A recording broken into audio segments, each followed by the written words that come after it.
Qui es-tu? Qu'est-ce que tu fais dans la vie?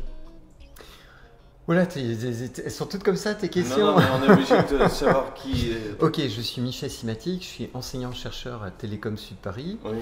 Mon enseignement, en fait, l'essentiel de mon enseignement réside dans la coordination d'une option commune à deux écoles, Télécom Sud Paris et le NSIE, option qui s'appelle GIN pour jeux vidéo et interaction numérique. L'école où on est en partie, là, on est dans un Voilà, petit bout. on est dans un des locaux de cette école. Et côté recherche, ma spécialité, alors c'est la diffusion uniforme à ordre total. Et ça, je crois pas que ça va beaucoup te parler. Tu donnes ce cours Jean depuis combien de temps? Alors l'option a été créée il y a... La première session a eu lieu en 2014-2015. Donc là, c'est la 5e promo qui va tourner. Et alors donc, ce qui m'intéresse dans un premier temps, à le couper en 4 morceaux, c'est de savoir comment tu es arrivé à faire ça, puisque tu n'es, pour te connaître un peu, pas si geek que ça. Tu n'es pas en train de jouer à des jeux vidéo toute la journée. Alors, tu viens plutôt de la technique ou de la oui, science? tout à fait. Quel parcours tu as fait pour arriver à... Après mon école d'ingénieur, en fait, j'ai intégré Alcatel en tant qu'ingénieur développeur. Et puis, En quelles années? oh, alors là, ça c'était en 1990 que je suis rentré à Alcatel. J'ai passé 12 ans là-bas où j'ai fait différents métiers. J'ai fait ingénieur-chercheur et puis architecte système et enfin responsable d'équipe. Et puis j'ai eu la possibilité en fait de rejoindre Télécom Sud Paris qui avait besoin en fait d'avoir des gens à profil industriel en fait. Qu'est-ce que faisait Alcatel? C'était un téléphone? Alors, ce que je faisais à Alcatel, en fait, je travaillais sur des... Alors, j'ai eu différents projets, des projets de tolérance aux fautes de gros systèmes, et puis j'ai travaillé sur le système d'interface entre le réseau mobile et le réseau fixe, le réseau téléphonique mobile et le réseau téléphonique fixe. Et donc ta formation d'ingénieur, elle est, je peux être tout à fait naïf, ça ne me pose pas de problème, c'est du code, c'est de l'informatique, c'est de... Oui, c'est de l'informatique, oui. Alors, informatique, tout d'abord, quand on est junior, on est plutôt dans un petit bout de développement. Et même au début, dans l'équipe Alcatel où j'étais, on me laissait toucher de manière très parcimonieuse pour pas casser des choses. Et puis peu à peu, on prend un peu plus de bouteilles et donc on est à même de toucher à beaucoup plus de code. L'équipe où je travaillais, on était une centaine de personnes. Parce que c'est quand même un peu la préhistoire, enfin l'informatique existe depuis longtemps dans les années 90, sauf ton respect Michel, mais en même temps, si on repense même à du jeu vidéo, c'est pas... Voilà, les outils, les machines qui font marcher ces jeux, t'es peut-être pas joueur dans ces années-là? Si, je suis déjà joueur, oh t'inquiète. On va y revenir après. RAM, je sais pas si on peut dire ça comme ça. Oui, on est dans une préhistoire, c'est-à-dire il y a quelque chose qui est en train de se développer qu'on ne peut pas imaginer quand on le compare à aujourd'hui. Depuis les débuts de l'informatique, en fait, on a un outil qui qui permet d'automatiser des choses. Et on va concilier en fait la puissance de l'outil qu'on a à disposition avec ce qu'on peut lui demander. Oui. Alors c'est clair qu'aujourd'hui, un téléphone mobile d'aujourd'hui, il a la puissance d'un très gros système dans les années 90. Oui. Clairement, on ne se rend même plus compte de la puissance qu'on a dans la poche. Et ben on faisait avec. On faisait avec. Et les petits jeux, un Pong, ça semblait absolument fabuleux. À l'époque, alors là ça va être plutôt dans les années 80, oui. Mais déjà 90 on commence à faire des petits jeux sympas avec des machines comme l'Atari 520, l'Amiga, enfin on fait des trucs quand même qui sont sympas quoi. L'interface visuelle est faible, c'est-à-dire ce qu'on a sur l'écran n'est pas très développé. Mais la jouabilité est quand même sympa, c'est ça que tu veux dire? La jouabilité est sympa. Et je ne sais pas si on dit l'énergie, mais toute la quantité de calcul de la machine est dévolue à cette jouabilité plutôt qu'à l'image en fait. Ça serait trop lourd de... En fait, c'est toujours le cas aujourd'hui, mais on va plus te cacher des choses. Alors, on a plus de puissance sous le capot, donc on va pouvoir faire plus de choses, oui. Notamment en termes graphiques. Mais en fait, ce dont les gens ne se rendent pas compte aujourd'hui, c'est que même quand on a une PS4, voire la PS5 quand elle sortira, on est toujours aux limites du système. Mais toujours, toujours, toujours. Et on va chercher à tirer le maximum de la machine. Toujours. Du système, c'est-à-dire de la quantité de choses qu'on fait faire à la machine, voilà, et qu'elle peut te restituer. Faire avec toi. Alors dans les années 90, hein, si je reviens à cette époque-là, par exemple chez l'équipe Alcatel où j'étais, on avait des terminaux dans les bureaux qui étaient des terminaux, hein, c'est-à-dire des machines sans aucune intelligence qui étaient reliées à ce qu'on appelle un mainframe, donc un gros ordinateur IBM. Et sur cette machine-là, on était 700 ou 800. Et clairement, tout était conçu dans la machine pour limiter le nombre d'interactions. Par exemple, l'éditeur de texte, tu disais tes commandes que tu souhaitais faire. Par exemple, tu voulais déplacer un bloc de ligne d'une certaine zone à une autre, et puis tu appuyais sur la touche Enter, puis pouf, c'était envoyé à l'ordinateur qui te renvoyait la réponse, et tu voyais ton système. Ce que tu es en train de décrire, c'est qu'une des choses qui va animer l'histoire du jeu, peut-être des machines en général, c'est cette capacité à rendre un service aux joueurs, mais en économisant le plus possible son énergie en dessous. Exactement. Et c'est une des parties de ton travail, enfin de tes compétences en tout cas. Oui, tout à fait. D'accord. C'est exactement ça, oui. Quand tu dis que... ah non, aparté intéressant, à quoi tu joues dans les années 90 ? Tu peux jouer à la belote, c'est pas honteux. Alors, que je me souvienne. Parce que les Pong, c'est 72, si je dis pas de bêtises. Oui, tout à fait. Alors, donc on est bien plus tard. À l'époque, je joue beaucoup sur ma calculette. Je joue beaucoup aussi, alors 90-92, je joue à SimCity sur ordinateur. Et puis des petits jeux sur Mac, notamment avec il y avait un jeu où tu as une palette sur coussin d'air et tu affrontes des ennemis. Enfin, c'était assez éclatant. Ou Slider, tu lançais un petit avion en papier et puis l'avion il devait faire un certain nombre de niveaux. C'était génial, quoi. Il y a des jeux en ligne avec le Minitel, si je dis pas bêtise. Oui, mais j'ai pas pratiqué ça. Bah, ça, c'était un gouffre pour le porte-monnaie, donc c'était pas bon. Et est-ce que le fait de travailler chez Alcatel te donne accès à des machines un peu non. particulières ? Alors, des machines particulières, oui. Non, pas pour jouer. Des machines particulières pour... Le service où je travaillais, en fait, on travaillait sur une machine dédiée qui s'appelait l'Alcatel 8300, qui était une machine spécialisée dans le temps réel et qui faisait des choses un peu spéciales avec une architecture un peu spéciale, mais qui était dédiée réseau téléphonique, qui était spécialisée pour le jeu. D'accord. Pour le jeu, on allait avoir, alors notamment à partir de 92, quand j'ai rejoint Alcatel Alstom Recherche, on avait des stations de travail Sun Solaris qui étaient des trucs absolument extraordinaires à l'époque, avec quelques jeux, mais pas extraordinaires. On n'était pas sur PC, on était sur Solaris. On est dans une époque où les téléphones portables n'existent pas. Enfin, il y a des cellulaires énormes dans les voitures. Alors, il commence à émerger. Moi, quand je travaille à Alcatel de 90 à 92, je travaille clairement sur la mise en place du réseau GSM.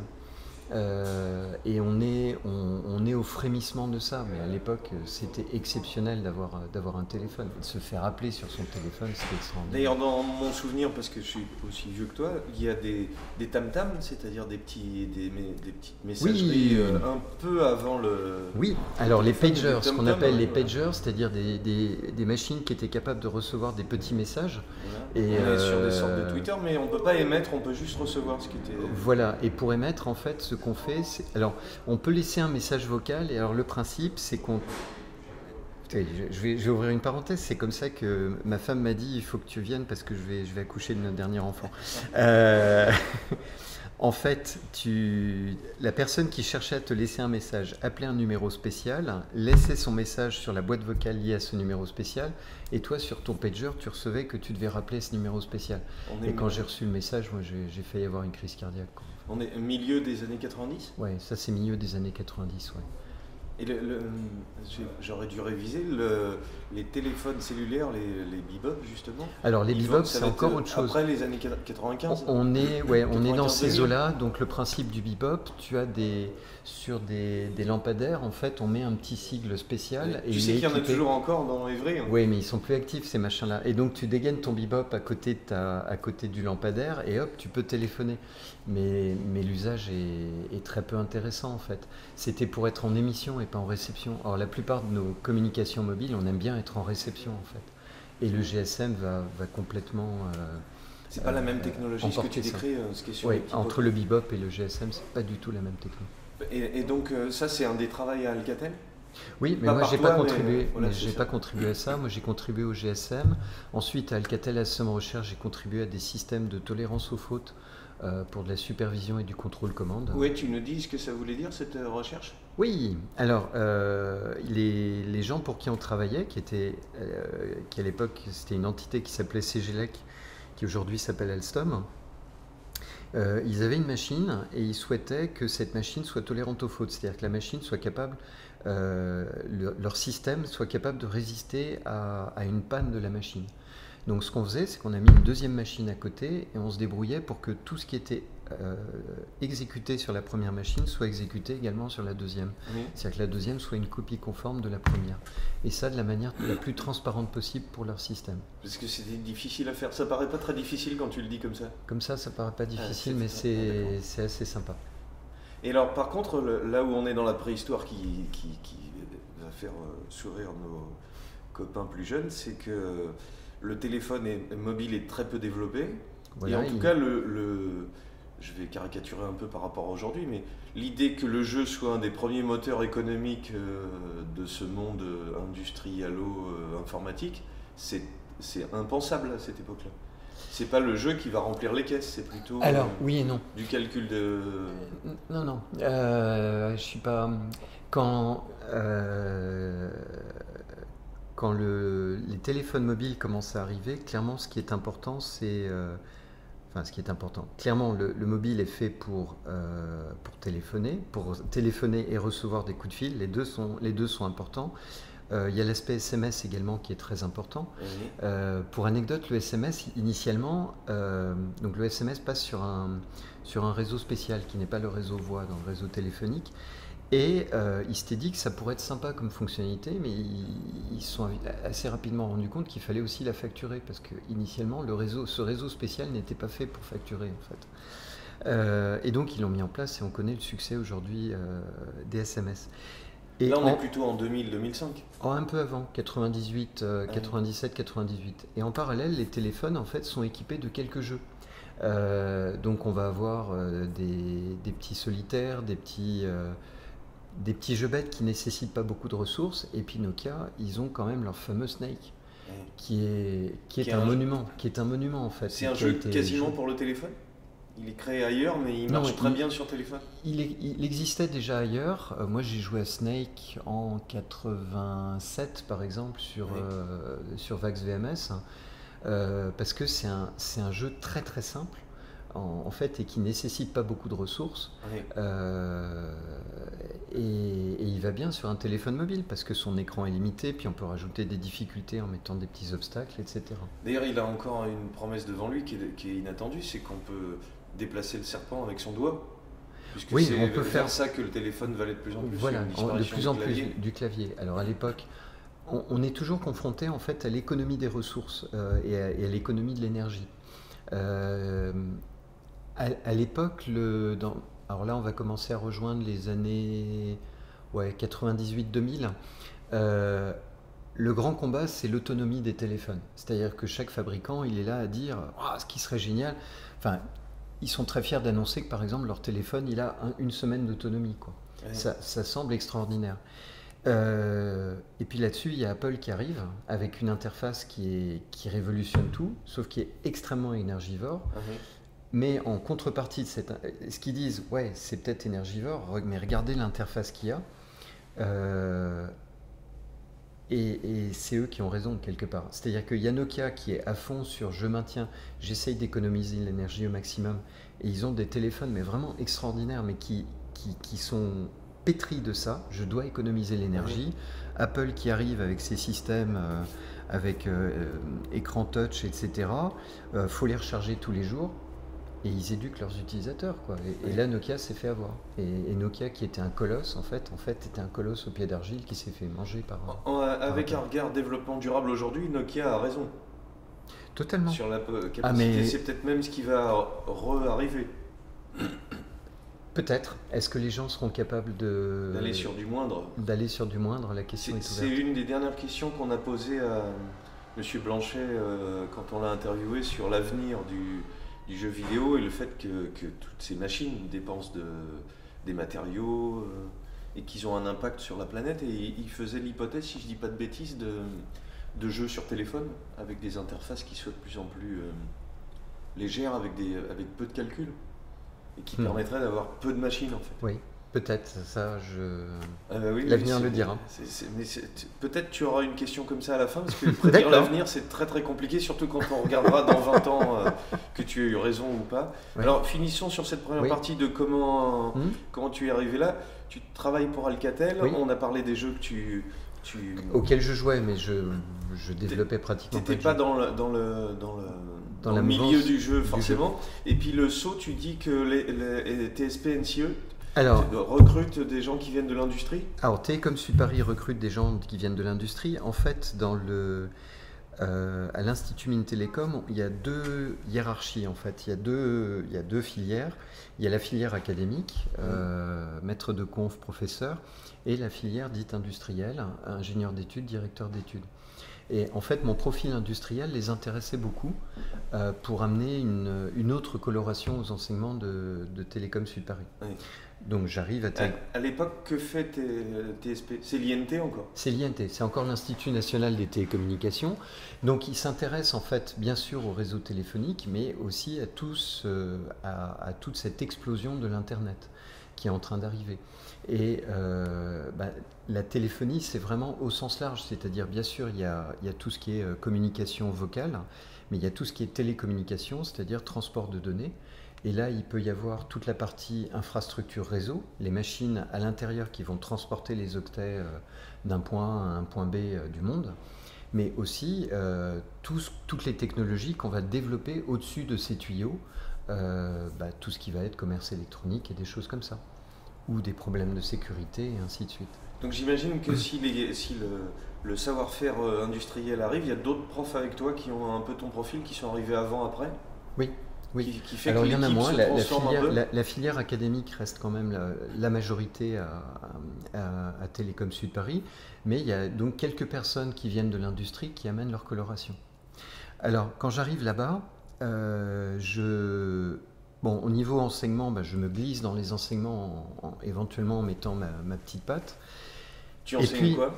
Alors j'enseigne le système, les systèmes d'exploitation, notamment tous les problèmes de performance. Et puis les choses classiques que sont les langages, et puis un petit peu des choses qui étaient liées à la tolérance aux fautes, qui sont les problèmes, les mécanismes liés à la tolérance aux fautes, les mécanismes logiciels qu'on peut utiliser. Je te crois, je suis Pardon si je décolle. Et puis se pose la question de quel thème de recherche prendre. Oui. Et là, je me dis, j'étais très intrigué par le fait que les réseaux de données étaient en train d'arriver, donc le GPRS à l'époque était en train d'arriver, et j'étais intrigué du fait qu'il n'y avait pas plus de jeux multijoueurs sur les téléphones. Donc il y avait tous les petits jeux simples, mais pas plus de jeux multijoueurs. Oui.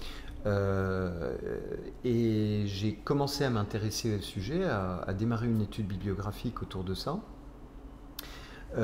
Et puis l'Institut Mines Télécom, qui s'appelait le groupe des écoles télécom à l'époque, a décidé de soutenir cette action à travers en fait un projet qui regroupait plusieurs écoles